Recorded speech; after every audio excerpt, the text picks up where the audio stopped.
The Grand Canyon is one of the most significant landmarks in the United States and the world at large. Nicknamed the basement of history, it is an embodiment of rock layers, with each rock dating back to a specific period since the Earth's formation. This natural wonder has always intrigued scientists and tourists alike with each visit. Recently, a team of experts conducted some research on the Grand Canyon. This research led to a terrifying discovery that might alter our knowledge about the historic structure.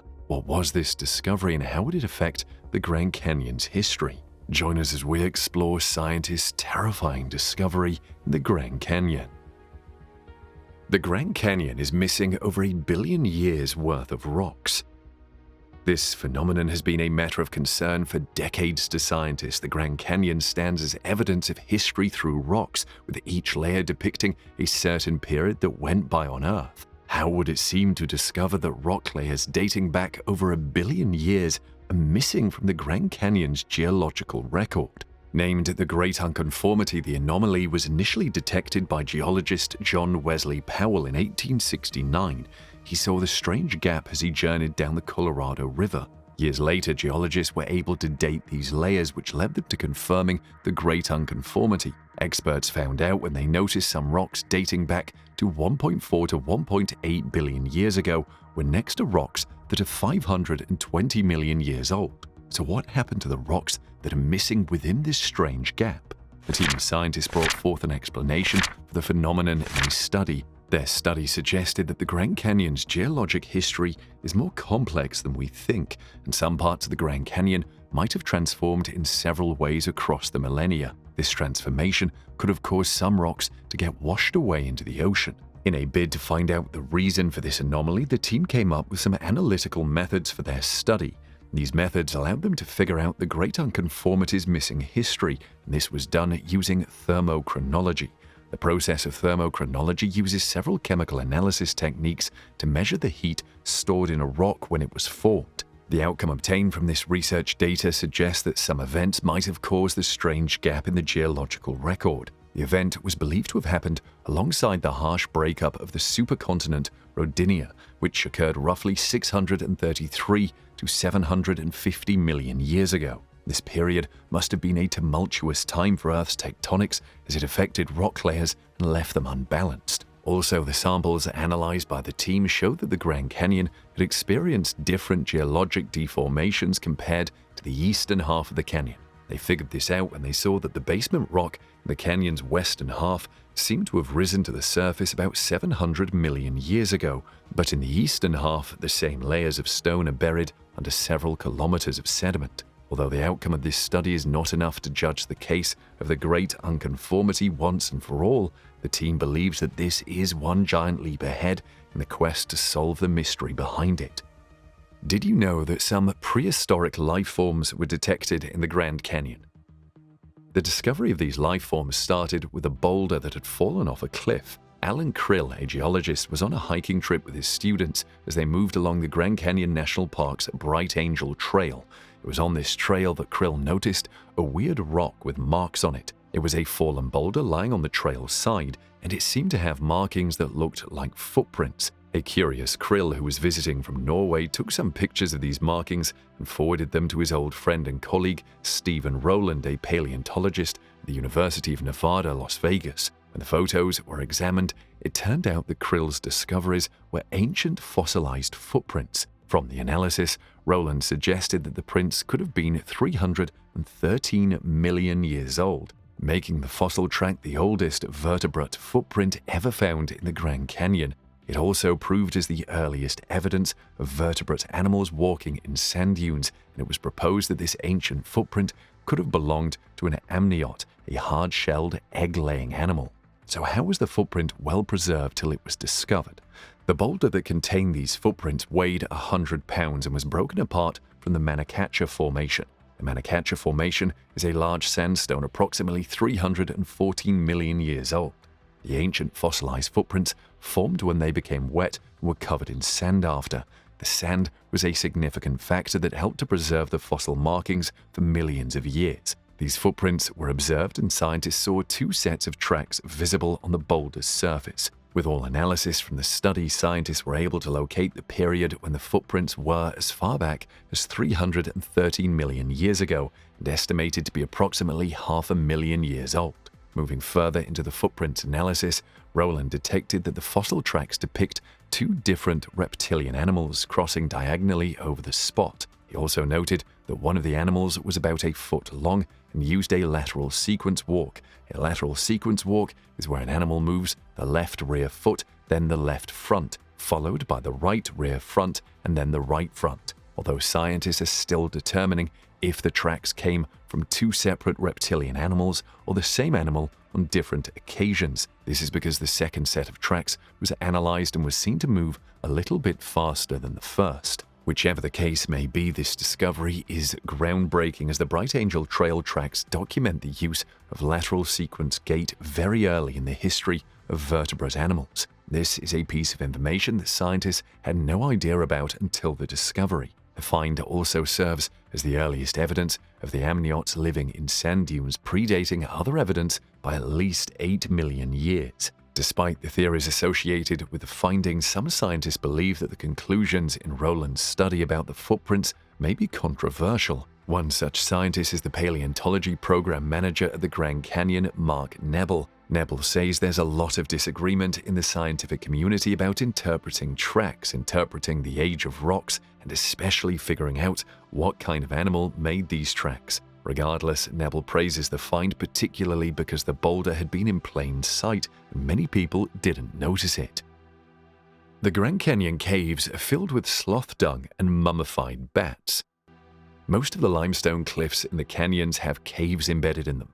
The Grand Canyon, as we know it, holds a lot of caves in it, with the insides filled with several remains of plants and animals, which gives us an insight into the region's past in the days of the Ice Age. The caves also vary in size, as some can be so narrow your entry position would have to be on all fours, while some are wide enough to have a dance session in them. Either way, these caves have been the perfect habitat for bats, birds, wood rats, now extinct mountain goats, and sloths. Yeah, you heard that right. The bones of some of these animals were found, and their bone-dry conditions created a wonderfully preserved environment. The well-preserved fossils allowed researchers access to 40,000 past years of history and to know what the world was like during the Ice Age. As scientists began to examine these marks of history, they started with Rampart Cave, located at the far western end of the canyon. Scientists found several dung balls scattered across the floor. At a glance, one might have thought that they were excreted in recent times, but they were made by a 500-pound Shasta ground sloth that had been extinct for over 10,000 years. When the dung was analyzed through radiocarbon dating, the sloth dung deposits were dated to be about 40,000 to 11,000 years old.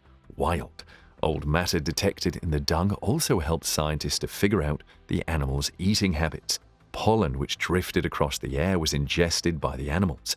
It also holds key hints about the regional plant community. Wood rat middens also served as tangible records of animals and plant remains left in neat piles and untampered with for hundreds of years. There are also several skulls discovered, skulls of mountain goats that have gone extinct, and even mummified birds. Steve Emsley, a professor of biology at the University of North Carolina and an expert on birds that existed in the Ice Age times, was a part of this expedition. He discovered some condors in the caves and was able to analyze them. His chemical analysis showed that the Grand Canyon condors were likely eating megafauna as a delicacy, but the megafauna went extinct, which could have caused death for the birds too. These are essential parts of the world's history discovered at the Grand Canyon. The Colorado River is about to dry up. The Colorado River is one of the Grand Canyon's distinct features. At its source from the Rocky Mountains, the river flows south at a distance of 1,500 miles. The river channels water through waterfalls, deserts, and canyons and runs across the lush wetlands of a vast delta in Mexico and into the Gulf of California. As it flows through the Grand Canyon, the river is utilized for kayak rides, canoe excursions, and raft rides that treat the Grand Canyon tourists to some fun during their stay. Unfortunately, scientists have discovered that the river will soon dry up if proper action is not taken. Environmentalists believe the drought might have started when western states began to divide the water by building dams and diverting the flow to cities such as Los Angeles, Phoenix, San Diego, and other fast-growing cities. One of these dams created is the Glen Canyon Dam. Engineers may see the damming and diverting of the Colorado River as a triumph, but environmentalists feel it has been nothing but a danger to the river, especially in the past decade. The river has been running low for some time now, ever since drought became a matter of concern in the Southwest. Although the river still flows fine at the Grand Canyon, boaters are still seen cruising across Nevada and Arizona's Lake Mead. But at the lake's edge, distinct lines in the rock walls are visible, showing the water level is far lower than where it once was. Although climate change is one of the factors, environmentalists believe the dams and river diversion are major factors, especially the Glen Canyon Dam. The dam, which is located along the Colorado River, is more than 50 years old. It is the moving machine that brought about Lake Powell's existence, and even though it is used for hydropower, the water levels are too low to produce any.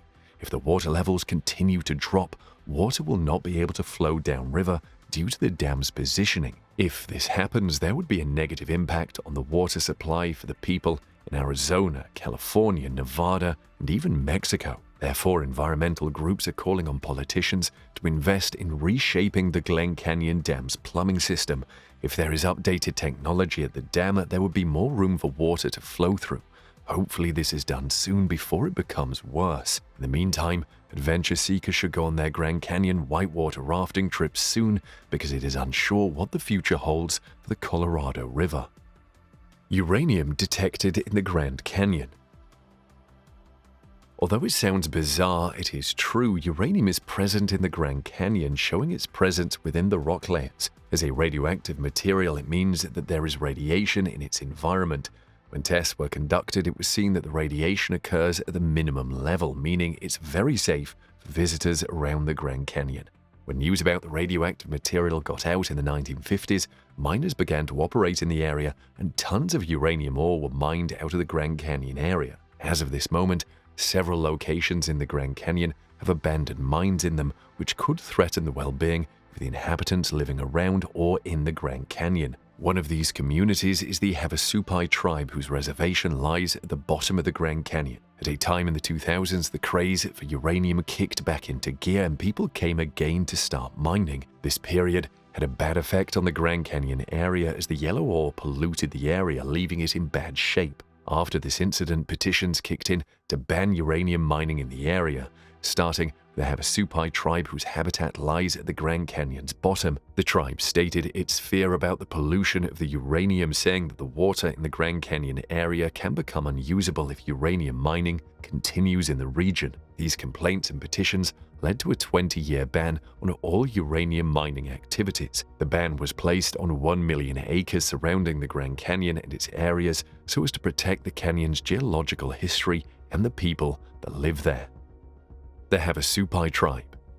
The Havasupai tribe is a community that's inhabited the Grand Canyon for a very long time, as far back as 1,000 years when it was discovered. It is one of the smallest American Indian nations in the United States, and the only place mail is sent and delivered by mule. They live across a wide span ranging from the Bill Williams Mountain and east to the Little Colorado River. Their actual living locations were up and down the vertical layers of the Grand Canyon, depending on what the seasons threw at them. During the summer and spring, the tribe farmed along the Tonto Platform, including the India Garden and other cultivable areas. Their farms produce corn, beans, squash, pumpkins, and melons. During the fall and winter, the Havasupai tribe lived on the Colorado Plateau, which is located on the level of the canyon's rim. Having resided in the areas around the Grand Canyon for 1,000 years, the tribe did not come across any European explorers until Spanish priest Francisco Garces traveled to Havasu Canyon in 1776. Garces also traveled to the Hopi Mesas, and his reports shed light on another Havasupai village located east towards Moenkopi Wash, well beyond the Grand Canyon. The tribe also didn't have much of an issue with Euro-American intrusion until the late 1800s, When the Euro-American newcomers arrived at the canyon, they explored the trail set by the Hopi, Havasupai, and ancient Puebloans. While exploring, they discovered irrigation ditches, cultivated fields on the Tonto platform, and named the region Indian Garden.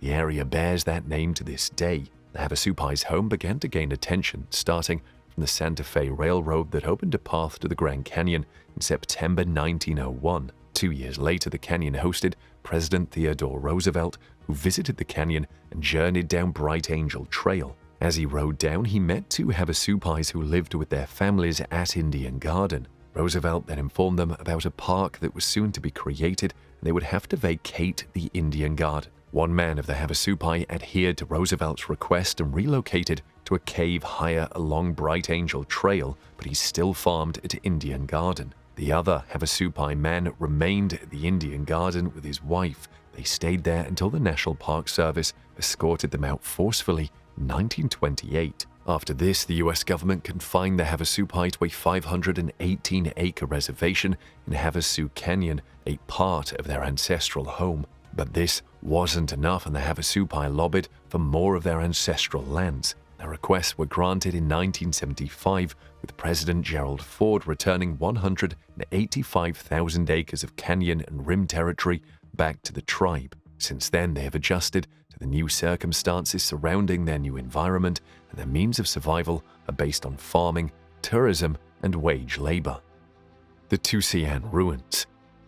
The Tusayan Ruins are located 3 miles west of Desert View Point, a region that marks the easternmost entrance to the Grand Canyon. It is one of the most outstanding spots discovered by archaeologists in all of Arizona. In a bid to entertain and educate tourists visiting the Grand Canyon, the attraction is composed of 2 parts, the ruin site and the museum. The ruins comprise the remains of an ancient Pueblo village, which officials at the national parks believe to be at least 800 years old. Close to the ruins of this old village is the Tusayan Museum.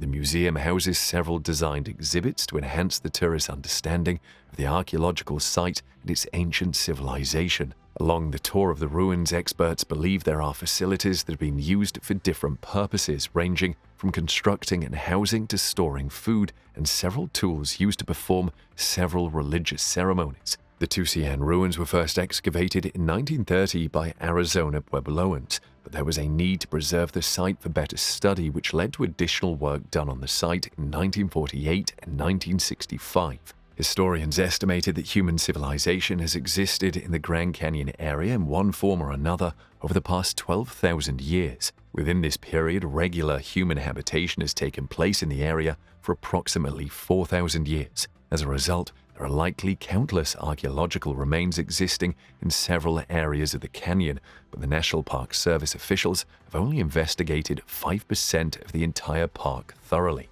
Therefore, the Tusayan ruins and museums stand as the most complete archaeological work conducted in the Grand Canyon area, a fact that underestimates its historical prowess and importance to the Grand Canyon National Park. The Tusayan Museum, as it exists today, was completed in 1934 and was added to the National Register of Historic Places in 1974. The Mogollon Monster. The Mogollon Monster is one of the most intriguing stories you must have heard about the Grand Canyon.